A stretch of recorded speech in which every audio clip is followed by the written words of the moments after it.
નમસ્કાર. મોટાભાગના લોકો વજન ઘટાડવા પાછળ પડ્યા હોય છે, ખરું ને? પણ દુનિયામાં એવા પણ ઘણા લોકો છે જેમના માટે વજન વધારવું એક મોટો પડકાર છે. તો આજે આપણે એ જ વાત કરવાના છીએ કે સ્વસ્થ રીતે, સાચી રીતે વજન કેવી રીતે વધારી શકાય. ચાલો શરૂ કરીએ.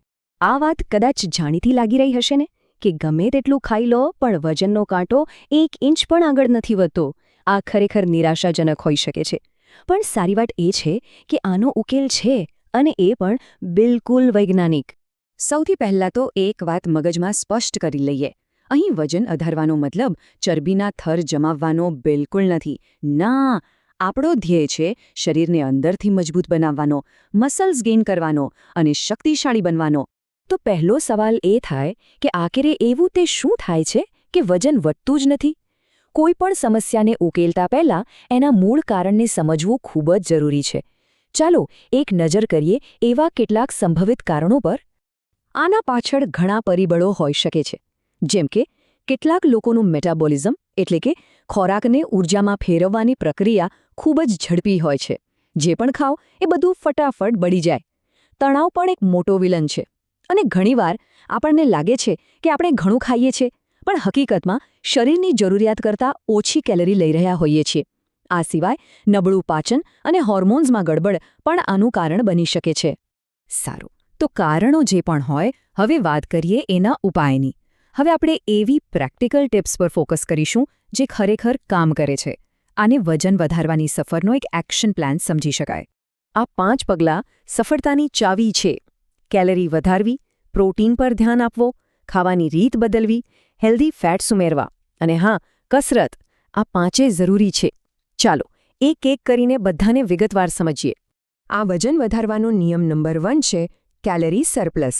મતલબ તમે જેટલી કેલરી દિવસભરમાં વાપરો છો એનાથી વધારે તમારે ખાવાની છે. સિમ્પલ ગણિત છે. બેંકમાં જેટલા પૈસા ખર્ચો એનાથી વધારે જમા કરશો તો જ બેલેન્સ વધશે, બરાબર ને? શરીરનું પણ બસ એવું જ છે. પણ એક મિનિટ, બધી કેલરી સરખી નથી હોતી. જો તમે માત્ર જંક ફૂડ ખાઈને કેલરી વધારશો તો શું થશે? ચરબી વધશે.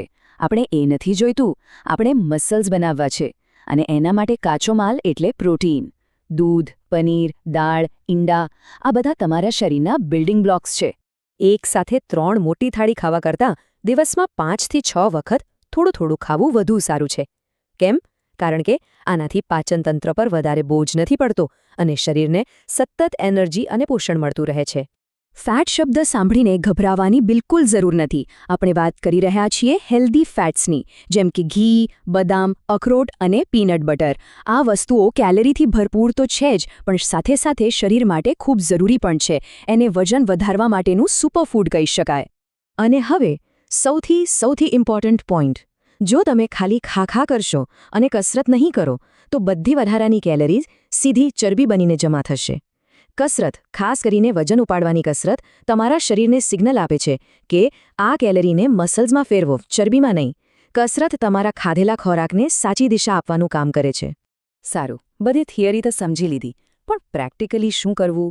માની લો કે સમય ઓછો છે અને વધારે કેલરી લેવી છે તો? જો, આ એક જબરજસ્ત, ઇઝી અને ટેસ્ટી પાવર ડ્રિંક છે. જુઓ કેટલું સિમ્પલ છે. 1 ગ્લાસ દૂધ લો, એમાં 1 કેળું, 1 ચમચી પીનટ બટર અને થોડું મધ નાખીને બસ બ્લેન્ડ કરી દો. તૈયાર. દૂધમાંથી પ્રોટીન, કેળામાંથી એનર્જી, પીનટ બટરમાંથી હેલ્ધી ફેટ. 1 ગ્લાસમાં જ તમને બધું મળી ગયું. નાસ્તામાં કે વર્કઆઉટ પછી આ એક ઉત્તમ વિકલ્પ છે. ઓકે, શું કરવું એ તો ખબર પડી ગઈ, પણ શું નથી કરવું એ જાણવું પણ એટલું જ જરૂરી છે. કારણ કે ખોટી દિશામાં ગમે તેટલી મહેનત કરો, કોઈ ફાયદો નહીં થાય. ચાલો જોઈએ શું ટાળવું જોઈએ. જંક ફૂડ, કોલ્ડ ડ્રિંક્સ આ બધી વસ્તુઓને ખાલી કેલરી કહેવાય. મતલબ કે એનાથી કેલરી તો મળે છે, પણ પોષણના નામે શૂન્ય. આનાથી માત્ર અનહેલ્ધી ફેટ જમા થશે અને લાંબા ગાળે શરીરને નુકસાન થશે. તો આનાથી બને એટલું દૂર રહેવું. આપણે ડાયટ અને એક્સરસાઇઝની બધી વાત કરી, પણ એક વસ્તુ એવી છે જે આ બધાની ઉપર છે, જેના વગર બધી મહેનત પાણીમાં જઈ શકે છે. આ વાત મગજમાં બરાબર ફિટ કરી લેજો. સ્વસ્થ રીતે વજન વધારવું એ કોઈ 2-4 દિવસની રમત નથી. એ ધીમી પ્રક્રિયા છે. અહીંયા ધીરજ અને સાતત્ય એટલે કે કન્સિસ્ટન્સી એ જ સફળતાની ચાવી છે. રોજ થોડું થોડું પણ સતત કરવું પડશે. હાર ન માનશો, પરિણામ ચોક્કસ મળશે. તો હવે બધી માહિતી તમારી પાસે છે. હવે વારો છે એક્શન લેવાનો. વિચારો, આ જર્ની શરૂ કરવા માટે આજનું પહેલું નાનકડું પગલું કયું હશે? કારણ કે યાદ રાખજો, મોટામાં મોટી સફરની શરૂઆત પણ એક નાના પગલાંથી જ થાય છે. તો એ પહેલું પગલું કયું હશે?